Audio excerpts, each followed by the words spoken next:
부정부패를 바라보는 시각, 부정부패를 바라보는 시각이라는 제목으로 하나님 말씀 나누도록 하겠습니다. 지금으로부터 한 2400년 전일 겁니다. 고대 그리스 철학자, 여러분들이 잘 알고 계시는 유명한 철학자죠. 소크라테스, 그리고 좀 듣기 생소하겠지만 트라시마코스. 소크라테스와 트라시마코스가 논쟁을 벌인 적이 있었습니다. 2400년 전에. 그 논쟁의 주제는 이것입니다. 정의란 누구의 이익인가? 정의란 누구의 이익인가? 이 주제를 놓고 논쟁을 펼친 적이 있었습니다. 트라시마코스는 법과 정의는 강한 자의 편입니다. 반대로 소크라테스는요, 그렇지 않습니다. 두 사람의 논쟁을 담은 이 내용이 플라톤의 국가론이라는 책에 실려 있습니다. 이 책의 주인공은 소크라테스입니다. 당연히 논쟁의 승자는 소크라테스겠죠. 하지만 이 법과 정의가 강한 자의 이익을 위한 것이라는 트라시마코스의 주장 역시 저는 개인적으로 상당히 일리가 있다고 생각을 합니다. 두 달 전에 종영한 월화 드라마, 저도 개인적으로 애청자였거든요.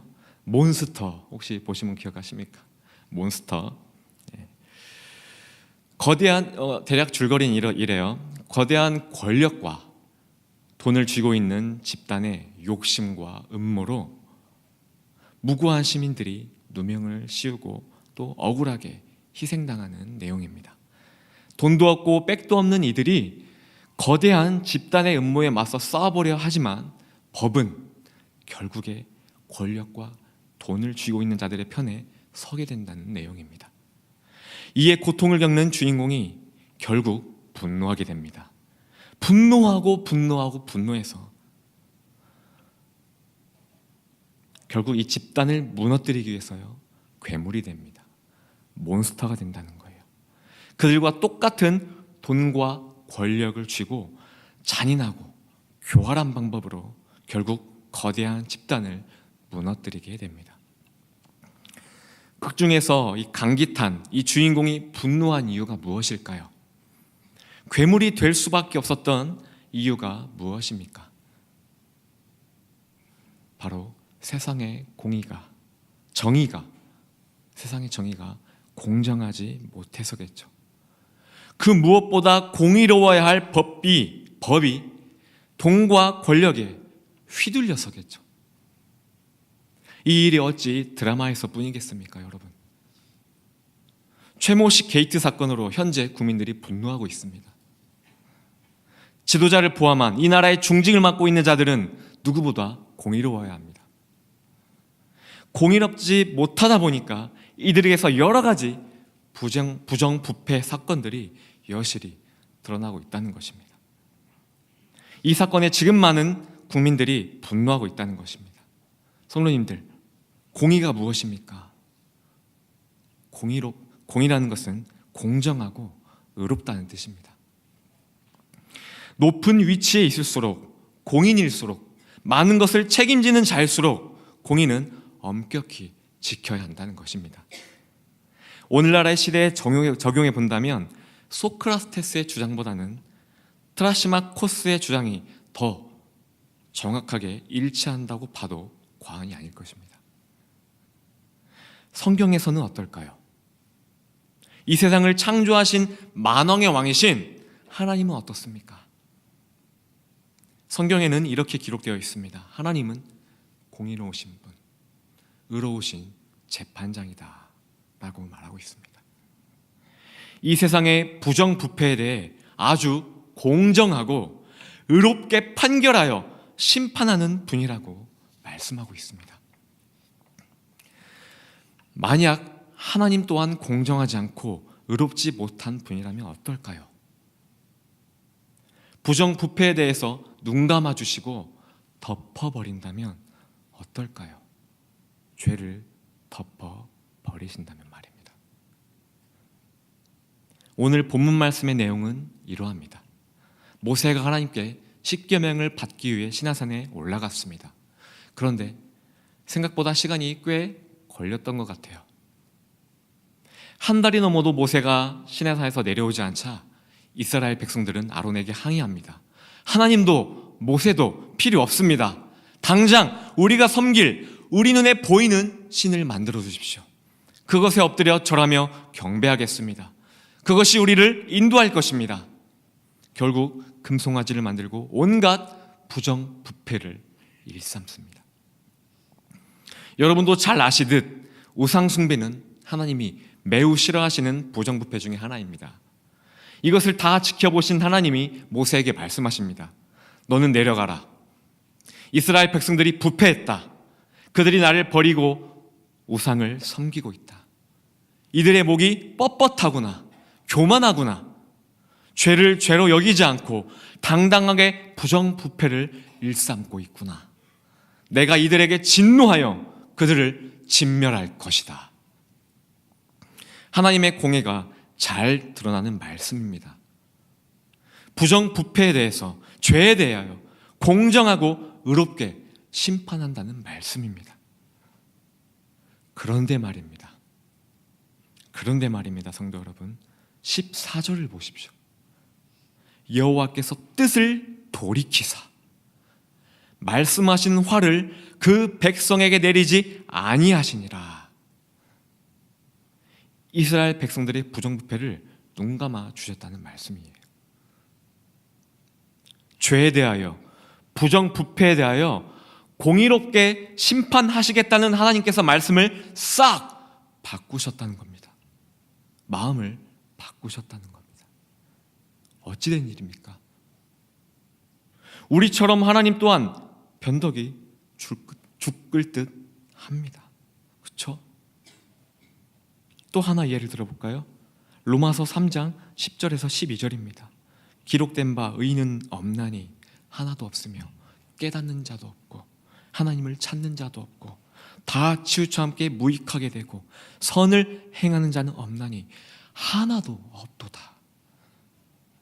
저나 여러분 또한 이 말씀에서 예외가 아니라는 겁니다.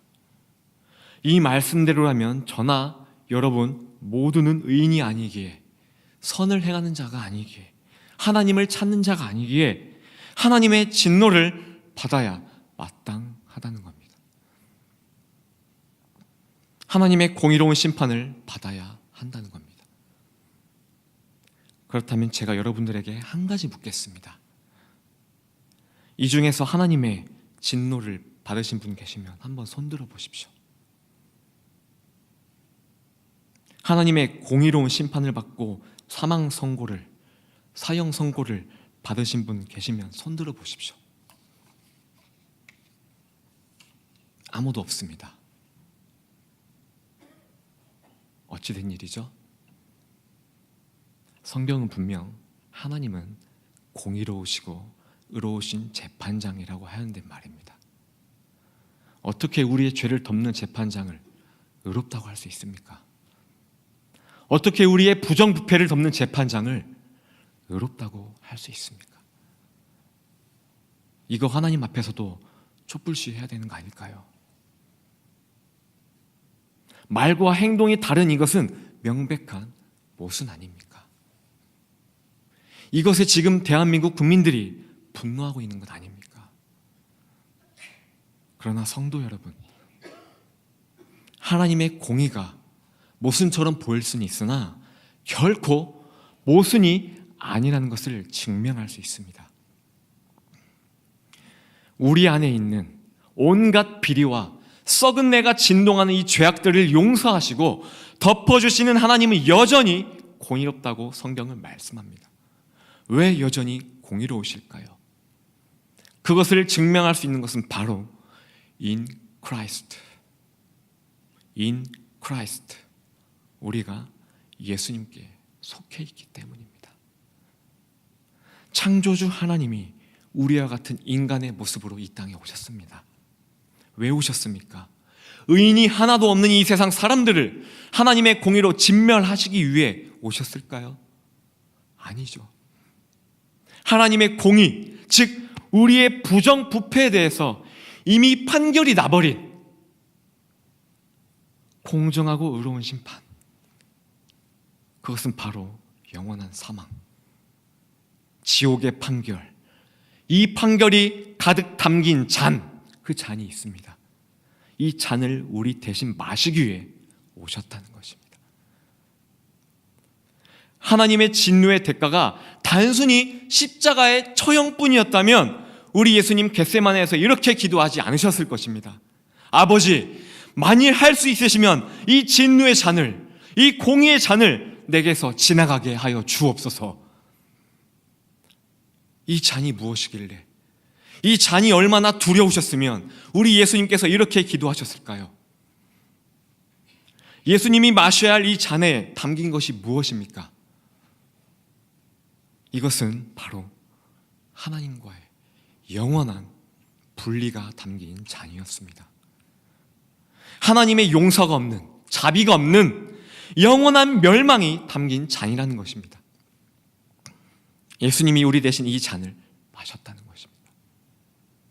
그리고 십자가에 달리셔서 뭐라고 하셨습니까? 아버지여, 아버지여, 어찌하여 나를 버리셨나이까? 예수님은요, 우리 대신 하나님께 버림받는 형벌의 고통을 당하셨습니다. 영원한 멸망의 고통을 당하셨다는 말씀입니다. 예수님이 진정으로 고뇌하시고 슬퍼하신 것은 인간들에게 능욕을 당해서가 아닙니다. 채찍질을 당해서도 아닙니다. 손과 발에 못이 박히는 고통도 아니었습니다. 십자가에 장시간 매달려 있는 고통도 아니었다는 것입니다. 예수님이 진정으로 두려우셨고 고뇌하신 것은 바로 하나님께 버림받는 형벌이었다는 것입니다. 죄는 우리가 지었습니다. 온갖 부정부패는 우리가 일삼았다는 것입니다. 지구 역사상 가장 부패하고 변질되어 버린 것은 바로 우리 인간이라는 것입니다. 하나님께 사형 선고를 받아 마땅할 만큼, 지옥불에 떨어져도 억울하지 않을 만큼 우리는 하나님께 죄를 지었다는 것입니다. 그런데 그 형벌을 우리 예수님이 다 받으셨습니다. 하나님의 공정하시고 의로우신 심판을 예수님이 다 받으셨다는 것입니다. 그러므로 하나님의 공의는 예수님에게 새겨졌습니다. 그래서 성경은 하나님은 여전히 공의로우신 분, 의로운 재판장이시다라고 말씀하고 있습니다. 우리는 이 예수님을 믿습니다. 우리는 이 예수님을 사랑합니다. 그래서 우리는 in Christ입니다. 그래서 우리는 하나님을 공의롭지 못하다고 말하지 않습니다. 변덕이 죽을 듯 한다고 말하지 않습니다. 오히려 하나님 앞에 엎드려 감사의 눈물만을 흘릴 뿐입니다. 감히 누구도 하나님께 나아가 촛불 시위를 할 수 없다는 것입니다. 자, 이제 본문 말씀으로 돌아와서 하나님이 이스라엘 백성들을 진멸하시겠다고 하셨는데 갑자기 마음을 바꾸신 이유가 무엇일까요? 그것은 바로 부정부패를 바라보는 모세의 온유한 시각 때문이었습니다. 12절에 보면 모세가 하나님께 이렇게 기도합니다. 주여, 주여 맹렬한 노를 그치시고 뜻을 돌이키사 주의 백성에게 이 화를 내리지 마옵소서.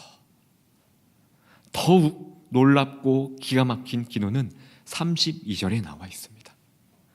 그러나 하나님, 그러나 이제 그들의 죄를 사하시옵소서. 그렇지 아니하시오면 원하건대 주께서 기록하신 책에서 내 이름을, 모세 내 이름을 지워버려 주옵소서. 이 기록하신 책이 무엇입니까? 요한계시록에도 나와 있는 생명책입니다. 하나님의 공의로운 심판을 저 혼자 받을 테니 저들을 살려주세요. 차라리 나 혼자 지옥불에 들어갈 테니 저들만은 살려주세요. 이것이 부정부패를 바라보았던 모세의 시각이었습니다. 모세와 예수님의 공통점을 찾으셨습니까? 그것은 바로 희생입니다. 부정부패를 일삼는 그들을 향하여 정의를 외치지 않았습니다. 정죄와 비판을 날리지 않았습니다. 모세도 예수님도 이들을 살리고자 희생하였다는 것입니다. 요한복음 12장 24절입니다. 내가 진실로 진실로 너희에게 이르노니 한 알에 밀이 땅에 떨어져 죽지 아니하면 한 알 그대로 있고 죽으면 많은 열매를 맺느니라. 이것이 하나님의 생명의 원리라는 것입니다. 부정한 것을 정하게 만드는 원리라는 것입니다. 썩은 것, 부패한 것을 싱싱하게 신선하게 만드는 원리라는 것입니다. 모세는 부정부패한 이스라엘 백성들을 살리고자 혼자 죽으려 했습니다. 예수님은 우리를 살리고자 죽으셨습니다. 그래서 우리는 하나님의 심판을 면제받았습니다. 구원을 얻었습니다. 마지막으로 이 말씀을 깨닫는 여러분들에게 하나님이 주시는 말씀은 이것입니다. 예배소서 2장 10절입니다. 우리는 그가 만드신 바라 그리스도 예수 안에서 선한 일을 위하여 지으심을 받은 자니. 아멘. 우리는 예수님 안에서 선한 일을 위하여 지음받았다고 말씀합니다. 성도 여러분, 선한 일이 무엇입니까?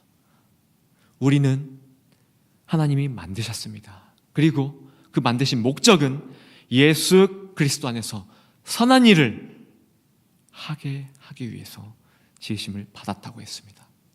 그 선한 일이 무엇입니까? 예를 들어 보겠습니다. 잘못을 저지른 아이가 있었습니다. 잘못을 저지른 아들이 있었습니다. 아버지가 종아리를 때려서 체벌했습니다. 이것은 의를 행하는 것입니다. 반대로 아버지가 아들 앞에서 내가 너를 올바로 가르치지 못했으니 내가 벌을 받아야 한다 라며 아버지가 스스로 자신의 종아리를 걷어서 자신의 종아리를 회초리로 때렸습니다. 이로 인해 아이의 행실을 바로 잡았습니다. 이것이 선한 일이라는 거예요. 이것이 선한 일입니다. 성도 여러분, 주변 사람들의 허물을 보았습니까? 나라의 부정부패를 보았습니까? 정의를 외치는 것 중요합니다. 의를 행하는 것 중요합니다. 그러나 성경은 분명히 말씀합니다. 이 지구상에 의인은 하나도 없다고 말입니다. 우리는 의인이 아니기에 의를 행해도 능력이 나타나지 않습니다. 그래서 의를 행했다가 서로 물고 늘어지는 것입니다. 분쟁만을 일으킨다는 것입니다. 하나님이 말씀하십니다. 너희는 의를 행하지 말고 선을 행하라. 너희는 의를 행하지 말고 선을 행하라. 죄가 죄인지도 모르고 날뛰는 목이 뻣뻣한 저들을 향해 나의 종 모세처럼 기도해라. 내가 저들을 향해 공의의 심판을 쏟아붓지 않도록 모세처럼 온유한 마음을 가지고 기도해라. 이것이 원수를 향해, 나라를 향해 우리가 할 수 있는 선한 일이라는 것입니다. 예수님으로 인해 심판을 면제받은 이 은혜를 저들에게도 알려주라는 것입니다. 도저히 저들 위해서는 기도가 나오질 않습니다. 입술이 떨어지질 않습니다. 하나님, 그래도 저들 위해 기도해야 합니다. 이것이 기도의 희생입니다. 희생의 결과에는 반드시 생명이 싹튼다고 우리 예수님이 말씀하셨습니다. 이 새벽에 말씀을 듣는 성도 여러분, 기도의 희생이 있기를 바랍니다.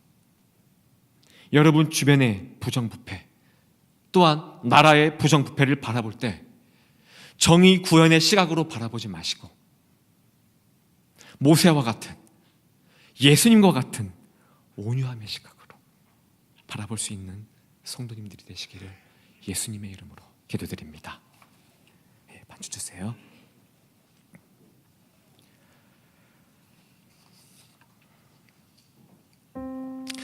죄를 짓고 심한 죄책감에 사로잡혀 살아가는 이들이 많습니다. 어떤 사람들은요, 죄를 짓고도 뻔뻔하게 살아가는 자들이 있습니다. 어떤 자들은요, 목이 굳어, 목이 뻣뻣하여 교만해서 많은 사람들을 정죄하고 비판하는 자들도 있습니다. 하나님을 욕하고 무시하는 자들도 있습니다. 성도 여러분, 이들을 향하여 누가 기도하겠습니까? 사랑하는 사람을 위해 기도하는 것은 쉽습니다. 가족을 위해 기도하는 것은 쉽습니다. 그러나 나의 원수를 위해 기도하는 것은 실로 어렵다는 것입니다.